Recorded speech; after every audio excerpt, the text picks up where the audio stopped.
Les résultats d'une équipe qui est dirigée par un manager qui n'est pas légitime seront mauvais. Avant de décortiquer une séquence de la série Mad Men, commençons par définir ce qu'est la légitimité. Pour Isabelle Marie, professeure de management à l'EDEC, la légitimité, c'est la reconnaissance, formelle ou informelle, par les parties prenantes, c'est-à-dire les collaborateurs, les clients, les fournisseurs et les partenaires, de son droit à gouverner l'entreprise, le service ou l'équipe. Cette reconnaissance s'appuie sur la croyance des parties prenantes dans la validité du pouvoir du manager.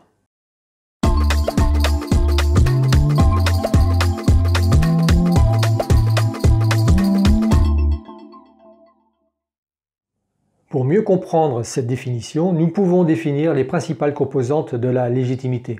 La première composante, c'est l'autorité. L'autorité, c'est la capacité à exercer son ascendant sur d'autres personnes du fait de sa position, de son leadership et de ses compétences. Dans l'autorité, on distingue deux composantes, une composante externe et une composante personnelle.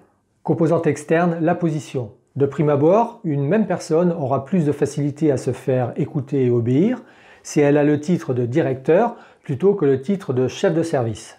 Pour la composante personnelle, ce sont les compétences et le leadership. Pour les compétences techniques, cette autorité peut être très importante, mais limitée à un domaine bien identifié. Pour le leadership, c'est le terme sur lequel nous regroupons des aptitudes naturelles et des qualités humaines, telles que le charisme, l'exemplarité ou l'assertivité. La deuxième composante, ce sont les pouvoirs. Les pouvoirs, c'est le champ de délégation reçu pour commander et décider. Un manager aura beau avoir l'autorité nécessaire, mais il ne pourra pas commander durablement ses collaborateurs s'il ne dispose pas des pouvoirs qui lui sont donnés par sa hiérarchie et plus spécifiquement par le dirigeant qui détient le pouvoir. Ces pouvoirs se concrétisent par la délégation qui est donnée au manager. Il appartient au dirigeant d'organiser la hiérarchie en déléguant ses pouvoirs à certains collaborateurs, ce qui constituera une arborescence hiérarchique. Les pouvoirs qui sont délégués au manager doivent être clairs, formalisés et connus de tous. La troisième composante, c'est la responsabilité. Dès lors qu'un manager pose un acte, cela entraîne la responsabilité qui se définit comme la nécessité d'assumer les conséquences, voulues ou non voulues, et les conséquences immédiates ou à terme. Lorsqu'on engage une décision, on ne peut pas prévoir toutes les conséquences possibles, il y a toujours une prise de risque. Mais décider est une composante de base de la fonction de manager. Donc aujourd'hui, nous allons décortiquer une séquence de Mad Men. Mad Men est une série télé qui se déroule dans les années 60 à New York. Elle raconte la vie de publicitaires et principalement de Don Draper qui travaille à l'agence Sterling Cooper. Ces publicitaires sont machos, ils fument trop et commencent à boire du whisky à 10 h le matin. Il faut garder à l'esprit que l'action se situe aux États-Unis il y a 60 ans, c'est-à-dire que les méthodes de management sont assez viriles et expéditives et la plupart d'entre elles ne pourraient plus être utilisées aujourd'hui. Je vais vous faire une description rapide des personnages que nous allons voir dans cette séquence. Don Draper est le directeur de la création de l'agence. C'est un brillant créatif qui sait raconter de belles histoires sur les marques et les produits des clients. C'est un charmeur qui arrive facilement à convaincre et persuader les autres. Les règles sont faites pour les autres, mais pas pour lui. Draper est un expert dans la création, mais un piètre manager. Il n'a pas le savoir-faire ni le savoir-être. Roger Sterling est le fils du fondateur de l'agence Sterling Cooper. Il dirige l'agence et c'est lui qui a recruté Draper il y a quelques années. Bert Cooper a créé l'agence il y a 40 ans. Il n'a pas de fonction opérationnelle dans l'agence et il est un membre très influent du Parti républicain. Pete Campbell est responsable compte client, il est jeune, sûr de lui, très ambitieux et il essaie toujours d'impressionner Draper. Merci encore, messieurs. Tout le plaisir était pour nous, Walt. J'espère que vous garderez un bon souvenir de New York. Je m'y plais de plus en plus.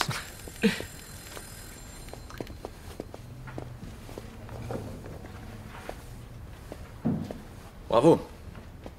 Je vous avais dit que j'avais des idées. Oui, c'est vrai. Belle réussite. Savourez-la. Vous voulez mon avis? Je crois que j'ai trouvé un bon slogan et que c'est vous qui en avez profité. Pete, dites à une secrétaire de vous donner un petit carton. Et videz-y vos tiroirs. C'est clair?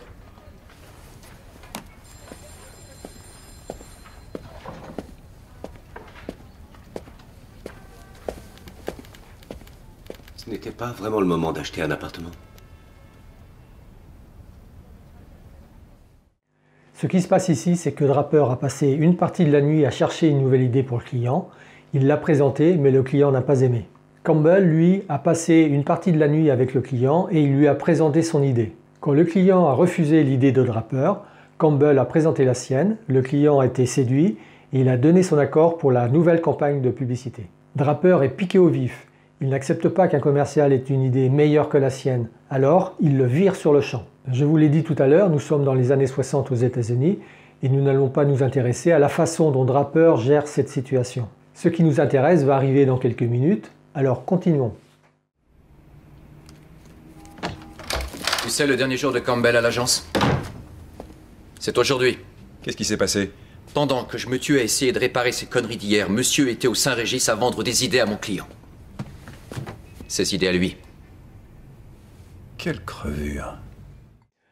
Là, Draper fait un compte-rendu à Sterling, mais il ne raconte qu'une partie de la vérité. Il fait passer Campbell pour un manipulateur qui ne respecte pas les règles de l'agence. Draper ne dit pas que son idée a été rejetée par le client.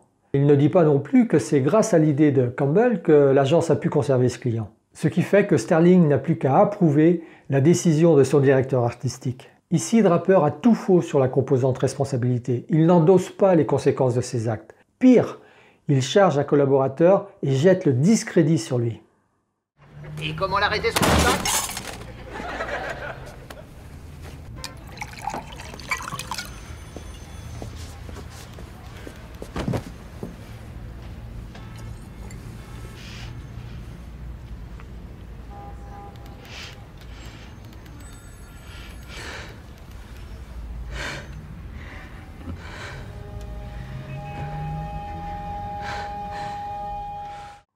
Pendant que Draper fait son débriefing à Sterling, le jeune Campbell est dans son bureau, très en colère, puis complètement abattu.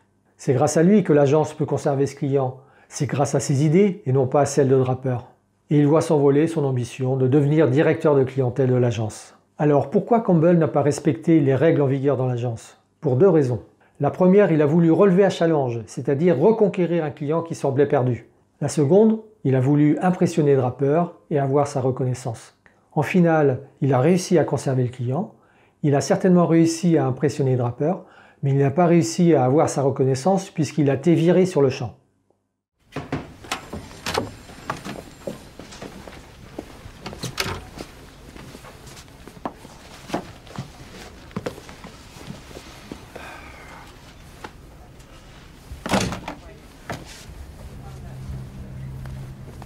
Je vous en prie, messieurs.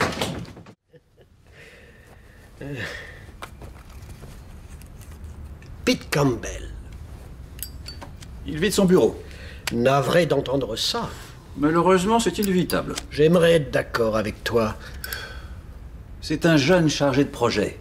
Il a proposé son propre slogan à un client, dans un bar. Il y a des règles. Mais il y a d'autres règles au-dessus.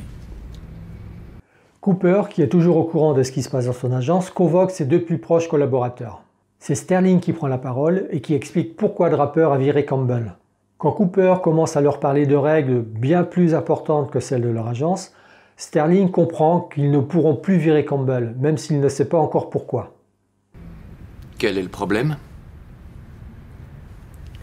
La ville de New York est une merveilleuse machine remplie de tout un mécanisme de rouages et de ressorts comme une très belle montre, très précise, et qui fait tic-tac. Ça ressemble plus à une bombe. Que savez-vous de la famille du jeune Pete? Rien, sauf que leur progéniture est médiocre. Sa mère s'appelle Dorothy Dykeman Campbell. Les Dykeman possédaient pratiquement tout ce qui se trouve au nord de la 125e rue. Je ne sais pas si vous êtes très doué en géographie, mais c'est un gros morceau de cette île. Ils sont riches. Qu'est-ce que ça peut faire? Oui, enfin, il l'était. Le grand-père a tout vendu en 29. Il a paniqué et perdu gros. Il y a des gens qui n'ont pas assez confiance en notre grand pays. Où voulez-vous en venir? Je n'ai pas très envie que cet été, Dorothy Dykeman Campbell, sur le port de la Marina à Fisher's Island, se plaigne à ses amis de la manière dont Sterling Cooper a traité son fils. Je crois qu'aucun de nous n'a envie que ça arrive. Si nous perdons Pete, nous perdons nos entrées dans les plus hauts cercles, au Maidstone Club, au Country Club, à Dartmouth, et chez le maire de notre bonne ville. C'est l'image de l'agence qui est en jeu. Vous comprenez? Très bien, oui. Il est plus important que moi pour cette agence. Ne vous inquiétez pas, il y a un Pete Campbell dans chacune des agences de New York. On n'a qu'à en prendre un autre, alors.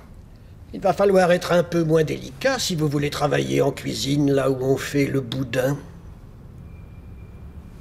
Je croyais que vous parliez d'une montre. Je vous laisse le choix des mots. Vous savez à quel point on est content de vous avoir chez nous.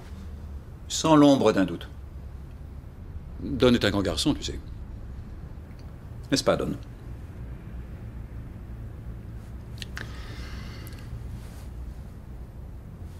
Merci, monsieur. Tout s'arrange. Hein? C'est bien qu'on ait pu parler tous les trois.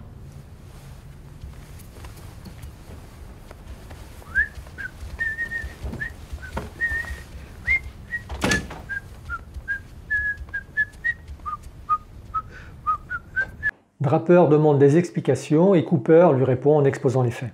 Draper s'accroche et argumente, mais il ne voit que sa position et ses propres intérêts.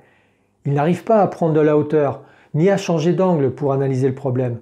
Et il en fait une affaire personnelle. Sterling, quant à lui, sait que pour préserver les intérêts de l'agence, il devra désavouer Draper et confirmer le jeune commercial dans son poste. Il doit même forcer la main à Draper pour qu'il accepte de ne plus virer Campbell. Donc Draper vient de se faire désavouer par ses deux patrons. Alors résumons la situation. Le directeur artistique vire un commercial sur le champ et s'arrange pour que le directeur général valide son choix. Le président les fait changer d'avis.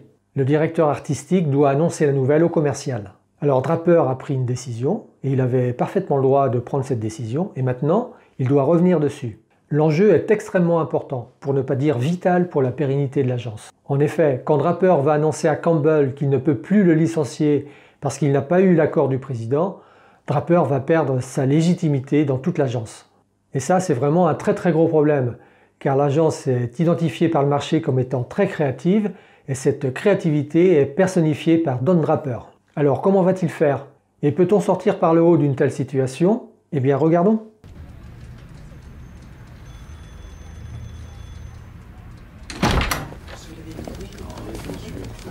Ce que vous avez fait est tout à fait inacceptable. Oui, je m'en rends compte. Je veux que ce soit parfaitement clair, on vous a viré. Je ne voulais plus de vous. Cooper ne voulait plus de vous. Sterling commence par confirmer à Campbell que Draper était tout à fait en droit de le virer de l'agence. Si on vous reprend, c'est uniquement grâce à lui. Il nous a convaincus que vous méritiez une deuxième chance. Draper est surpris, car lui, ce n'est pas ce qu'il aurait fait en pareilles circonstances. Et ce qu'il est en train de vivre là, c'est complètement étranger à son mode de fonctionnement habituel. Draper a plutôt l'habitude de charger ses collaborateurs et il prend rarement leur défense. Et donc il s'attendait à ce que son patron fasse de même avec lui. Eh oui, il s'est battu pour vous. Je ne sais pas quoi dire. Alors ne dites rien. Votre place, vous la devez à Don Draper et à son grand cœur. Merci infiniment. Campbell est surpris lui aussi, car après ce que vient de lui dire Sterling, il s'attendait à ce que celui-ci confirme son licenciement. Et il est encore plus surpris quand il apprend que c'est grâce à l'intervention de Draper que la sanction est levée. Et là, il ne sait plus quoi penser. Je sais que votre génération est allée à l'université au lieu de faire l'armée, alors je résume, cet homme est votre commandant. Vous vivez et vous mourrez dans son ombre. Compris? Je ne vous décevrai pas, Don. Nom de Dieu. Campbell. Il faut jamais dire ça.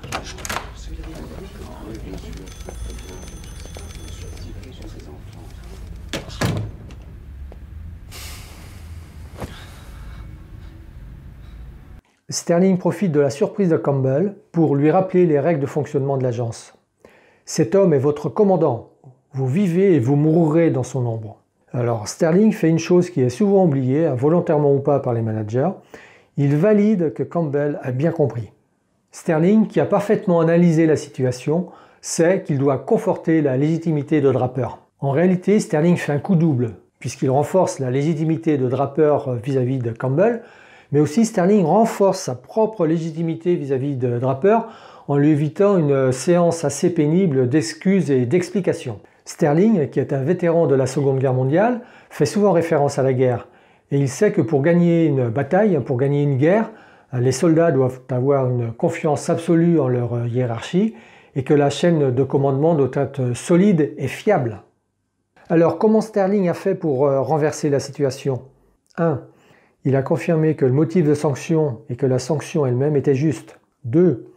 Il a affirmé que la direction de l'agence était d'accord avec cette sanction. En 3. Il explique pourquoi la sanction ne sera pas appliquée, et ça c'est grâce à l'intervention de Draper. En 4.